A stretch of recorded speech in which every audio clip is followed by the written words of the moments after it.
on the grand scale we've seen in cities like Baltimore and Ferguson. But, you know, it's a very quiet scene out here right now. Not only are there not large crowds, there also isn't a large police presence. You don't see the SWAT teams and the National Guard like we've seen in other cities. So thus far, everybody's keeping a really cool head. I'm sure they are ready to mobilize should some incident occur.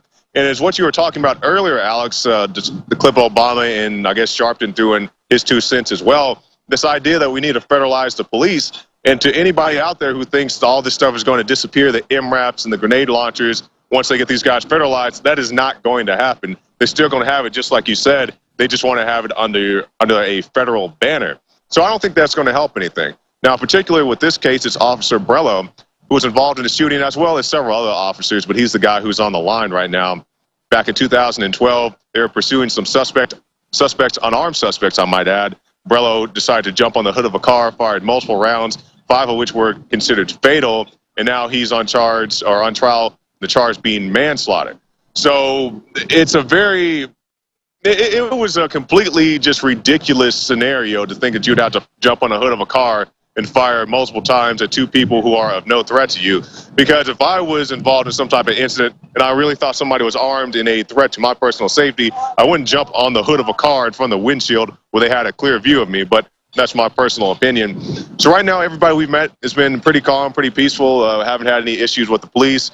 No major road closures that I've seen thus far. But we'll continue to monitor the situation out here and see if anything develops.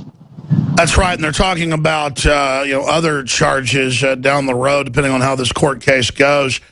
Jakari Jackson, again, reporting from Cleveland, Ohio. I just clicked. You're in the hometown of Obama phone lady, so I want you guys today to give her a call. If you don't have her number, we'll send it to you. And to go check in on her. I was always talking about going up and interviewing her at her home and seeing what her daily life's like. So I'd like you and Joe, either today or tomorrow, to go do that. Briefly, Jakari, we've got coming up this Thursday, you're going to have to come back regardless.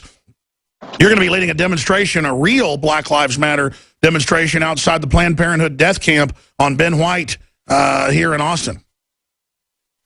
Yes, it's I believe it's 201 East Ben White Boulevard in South Austin. Anybody who's in Austin or can get there, come out there between 11 and 2 during this hours of the Alex Jones radio show. You guys can come meet us. Be sure to be respectful of them. They have very strict rules. They don't want you on their property or, yelling at their employees and stuff like that. So if people are driving in, just let them drive in. But you're welcome to come, stand peacefully, bring your Black Lives Matter signs. You can make your own signs and come out there and meet the InfoWars crew. Absolutely. We're going to be right back and get Joe Biggs' take on what you've seen so far. Stay with us, Jakari. Obama seeks to end immigration enforcement by local and state police. That's what federalization means, more lawlessness. Recommendation from task force set up in wake of Ferguson riots. So Soros funds riots for the administration, and the Justice Department helps fan the flames. And the answer is open the borders up and have local police not arrest illegals when they commit crimes. We're going to be breaking that down. Rand Paul vows to do everything possible to block Patriot Act renewal.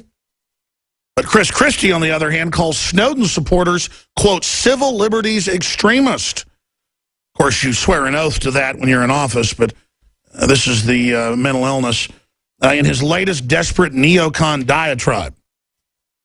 So that's some of what's coming up. Burglars use drone helicopters to target homes. Unilever boss urges world leaders to reduce carbon output. That means pay the corporate chiefs a carbon tax that they run. That's just some of what's coming up. Renowned experts warn of slow-motion financial collapse. That is just a small smidgen of what's coming up. Tucker Carlson will be joining us, and more. Don't forget, you can always watch the show at Infowars.com/show, the daytime 3-hour radio/TV multimedia transmission. Then we return weeknights, 7 o'clock Central, at prisonplanet.tv and on some cable and TV stations already around the country. It's, $5.95 a month, get a year membership, get 3 months free. 20 people can use each membership. I want to thank all the members of prisonplanet.tv. See all my films and more, and fund the front lines of the info war. prisonplanet.tv. Let's now get a quick update ahead of the verdict. Do we know when this verdict's set to come out? We thought it'd be yesterday, today. What's the word, Joe Biggs?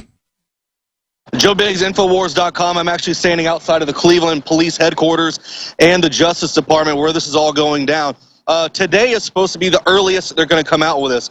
Now, the problem with that is, like Ferguson in November, they kept dragging it on. Remember how they say it's going to be released tomorrow, it's going to be released the next day. And all that did was give time for these outside agitators to come in, get prepared, get set up, and that's how the city burnt down.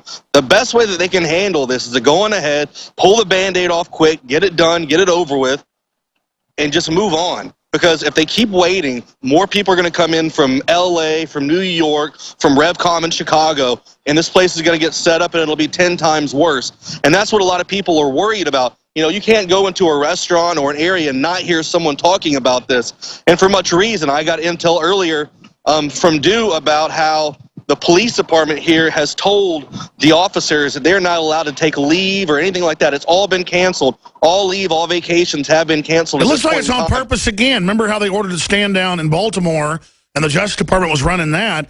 Are there any indicators that this is being Justice Department handled? At this point in time, I'm not sure, but I have intel as well that there are people, outsiders, being bussed in, and they're staying at a Holiday Inn in an area called West Park. It's a suburb outside, southeast of Cleveland. Let's go document that. That's huge news. That's huge news. Yeah, if I can catch the buses and who they're bringing. Now, the police department here, the officers here are 100% aware of it. I asked them if they knew about this intel. They said they're well aware of it, but there's nothing being done at this point in time. And the word on the street is around 3:30 this afternoon, something is going to happen. Regardless of what comes out with a verdict or anything, if it does today, something will happen. All right, well, stay there. We're back in 60 seconds. Man, you got a lot of information. I want to hear more on this and get your take on the biker shootout Sunday in Waco.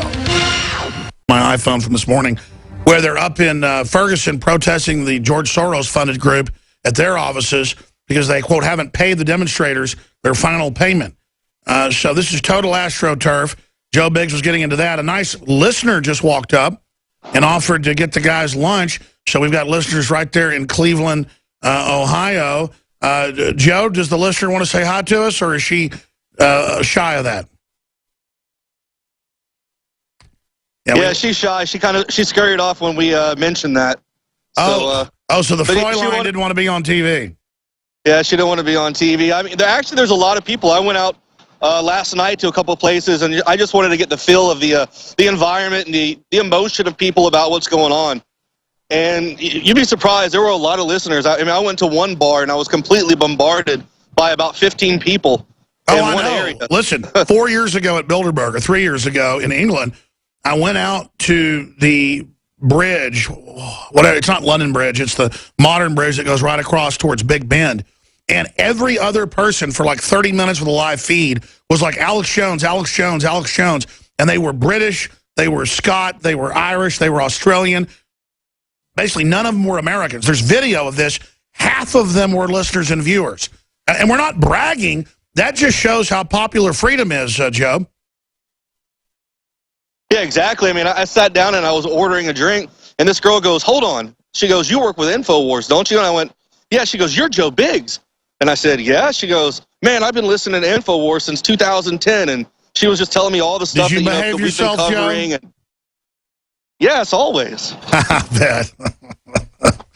All right. Anyways, what else did you say?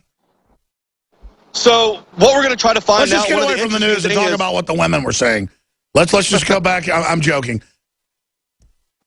Yeah, so the interesting thing is if we can find out if people are being bussed in and someone's paying for that, then you know that, this is all another part of the game, what they're trying to do to escalate this entire thing. And one of the things I'm very fearful for Cleveland is right now the playoffs begin tomorrow, the NBA playoffs or whatever, the East and the Western or whatever that is. And they start playing Atlanta tomorrow in Atlanta, but next week they will be back here in town. So that'll be tons of people who are in the downtown area. So if they wait and they push this until next week, it could get very bad because it reminds me of what happened in St. Louis. People going outside of the ballpark, harassing all the people. So that's one thing they need to avoid. at all costs. Like I said, pull the Band-Aid off and get it over with quickly. Now, the jury, have they come to their decision yet, or are they holding it? Because I'd heard they'd come to their decision. What's the details on that? And that's what I've heard so far, too, that they already pretty much know. That's why they went on ahead and notified the National Guard ahead of time, just so they could get people in place for whenever they're ready to come out and give the information. But like I said, the longer and longer they play the waiting game, the more outside agitators come in, and then the same thing will happen in Ferguson. It'll just all go to hell. Well, the good news is people are waking up, and I mean, are most of the fans in the inner city area? Are most of the fans in business districts? Or are the listeners kind of a cross-section of society there in Cleveland? From you have different divisions, like you have like Cleveland Heights, that area, there's a lot of people who watch. They came out last night because they knew we were in town. People from the west side of Cleveland as well. So people from all over, people downtown. I mean, this whole area, they watch the show. They're pretty awake to what's going on. Well, you and Jakari are doing a great job. Be safe out there. You may end up being by yourself, or we may have to have Josh come relieve Jakari because he's got to lead that Black Lives Matter for real demonstration against the abortuary up there at the death camp, up there at Planned Parenthood in South Austin, right down the road from our office. Thank you, Joe Biggs. We'll be watching the live streams at Infowars.com. I wanted to get him on a few weeks ago, and we finally have him to talk about just this summer of rage, the Justice Department transparently stirring it up, George Soros, and now it's perfect timing that he's here today because Obama has come out and said, we're going to stop giving military equipment to the police unless they get trained by us. Well, they've been trained by you. It's the feds, both political parties, that have helped militarize the police, the whole phony drug war, all of it. So it's just more talk from Obama. Then we've got the implosion of Hillary. We've got the Republican leadership blocking real reform. I want to get Tucker Carlson's take on the climate in this country today and how he thinks Obama will try to basically spend his last year and a half in office, because everyone's concerned. We've seen such lawlessness on the borders, such lawlessness on energy, lawlessness on all these military operations outside of Congress. So much is happening. I think the world is getting a lot crazier right now. The economy's slowing massively. Tucker Carlson, I just threw out a constellation of things, but they all kind of orbit together. What do you want to hit on first?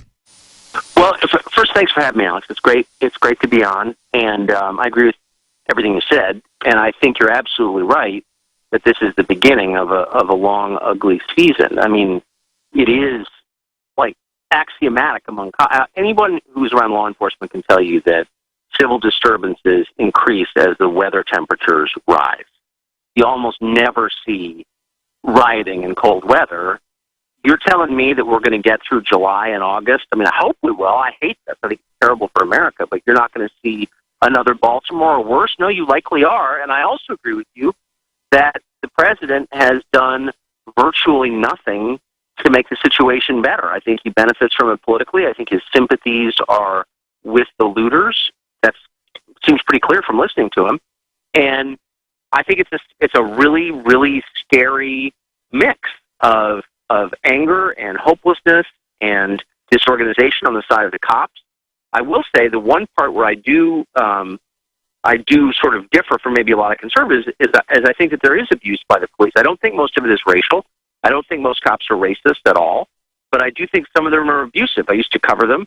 I've been hassled by the cops personally, and I think it's worth reminding law enforcement. I respect law enforcement. I'm on their side fundamentally, but I do think it's important to remind them from time to time that they are citizens, they work for us, and that politeness and respect are not optional. They're required when you deal with the public. Sorry, those are the rules. Tucker Carlson, of course, also founded and heads up the super successful Daily Caller, dailycaller.com.